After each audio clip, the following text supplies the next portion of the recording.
jërë ngeen jëf dal leen ak jàmm yéen ñi ñuy bàyyi xel fii ci Info Actubuzz aywa comme ni ko gisee rek ba tey ñu ñëwaat ci vidéo patriote yi ak taxawaay bi nga xamante ne am nañ ko ci kii di président Ousmane Sonko di leen fàttali rek comme fële ci assemblée nationale ni ki ci suba modification loi code wala boog loi bi nga xamante ne dafa jëm ci wàllu électoral bi muy loi 87 ginnaaw bi nga xamante ne ñoom ñii di way député yi ñoo ngi ci sëgg depuis ci suba ba léegi ci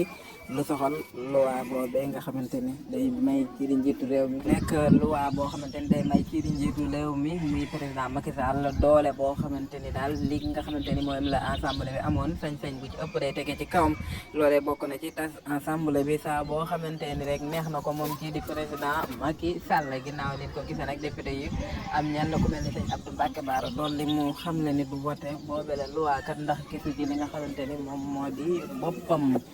kon daal tey dafa bind foofee ci assemblée nationale bu Sénégal xaw naa xumba lool